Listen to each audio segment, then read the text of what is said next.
पश्चिम बंगाल में सियासी खेला अपने चरम पे है और नंदीग्राम से संग्राम ज्यादा भीषण हो चुका है। ममता बनर्जी के पैर में लगी चोट और उसके बाद जिस तरीके से सियासी गर्मी बढ़ी है कि दिन पर दिन और बढ़ना तय है। लेकिन खबर ये नहीं, राज की बात यह है कि कैसे पीएम मोदी ने अपनी पार्टी के लोगों को गुरमंत्र दिए हैं कि ममता की स्ट्रेटजी से कैसे निपटा जाए। 4-5 आदमी ने मैं गाड़ी का इधर में खड़ा होकर रोककर कर रहा था। 4-5 आदमी ने मेरे को गाड़ी पूरा बंद कर दिया।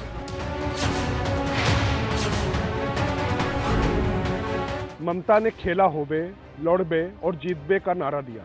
खेला होबे।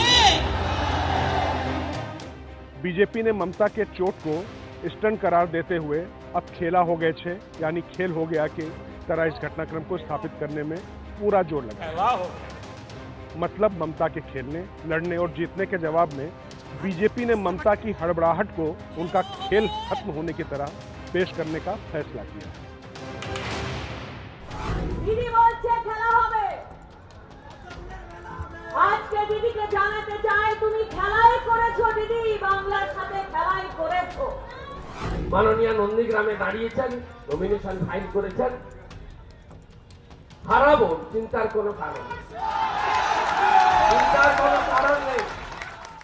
पश्चिम बंगाल में जैसा चुनाव ममता बनर्जी और वामपंथियों के बीच में हुआ था, उससे कहीं ज्यादा ऊर्जा और तपिश वाला चुनाव बीजेपी के साथ में हो रहा है। और ममता बनर्जी ने जिस तरीके से पैर में चोट लगने के बाद बीजेपी की बाहरी के संस्कारों और बीजेपी पर प्रहार करना शुरू किया है, उसके बाद बीजेपी को भी अपनी रणनीति में कुछ बदलाव करने पड़ रहे हैं। वो क्या है, इस पर करते हैं आगे चर्चा। बीजेपी को दो नेता दिलीप घोष और सौमित्र खान पहले ही पता है कि नंदीग्राम में ममता बनर्जी को कुछ होने वाला है। मुख्यमंत्री जब फूड बोर्ड में पांव दे के खड़ा होकर संबित कर रहे थे, तब ऐसा कोई धक्का मारा गया जो वो इंजर्ड हो गए। ये धक्का कौन मारा, ये जांच करने का हम लोग अनुरोध कर रहे हैं या मांग कर रहे हैं। इसका जवाब बीजेपी ने पहले आक्रामक तरीके से दिया। पार्टी के केंद्रीय और स्थानीय नेता सभी ममता पर चुनावी स्टंट का आरोप लगाने लगे। 10 मार्च के घटनाक्रम के बाद पीएम मोदी के साथ पश्चिम बंगाल की समीक्षा को लेकर एक आंतरिक बैठक हुई। इस बैठक में पीएम मोदी ने कुछ सुझाव दिए कि कैसे ममता की रणनीति से निपटना है।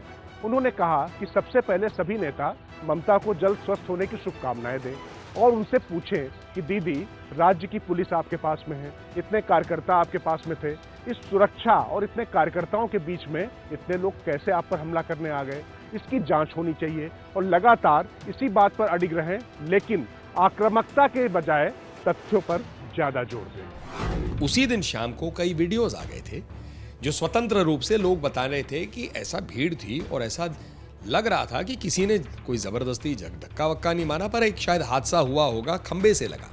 जांच होना चाहिए। राज्य के मुख्यमंत्री जब बता रहा है उसके ऊपर हमला हुआ, षड्यंत्र है, तो उसका जांच होना चाहिए, तुरंत जांच होना चाहिए। राज की बात यह भी कि बीजेपी नेतृत्व का मानना है कि दीदी की चोट का मुद्दा जनता के सामने बस तथ्यों के साथ गलत साबित करना है। इसके लिए जांच और चुनाव आयोग से वीडियो मंगाकर देखने के लिए लगातार बीजेपी मांग करेगी। बीजेपी ये भी मानकर चल रही है कि दीदी हड़बड़ा गई हैं। ये बीजेपी के लिए मौका है और इसे लगातार उठाकर बस सच्चाई सामने लाने के लिए जोर डाला जाए। राज की बात में एक और बड़ी जानकारी, पीएम मोदी ने नेताओं को सलाह दी कि ममता बनर्जी के खिलाफ तीखी बयानबाजी केंद्र के बड़े नेताओं की बजाय स्थानीय नेता करें। 1-2 केंद्रीय नेताओं को छोड़ दें, लेकिन अगर ज्यादा नेता इस तरीके की बयानबाजी करेंगे तो ममता बनर्जी के बाहरी के आरोप को बल मिलेगा। इसीलिए स्थानीय नेता उनके खिलाफ मोर्चा संभाले। पीएम की इस नसीहत का असर हुआ है और अब फ्रंट लाइन पर स्थानीय मीडिया में स्थानीय नेता ही दिखाई पड़ रहे हैं।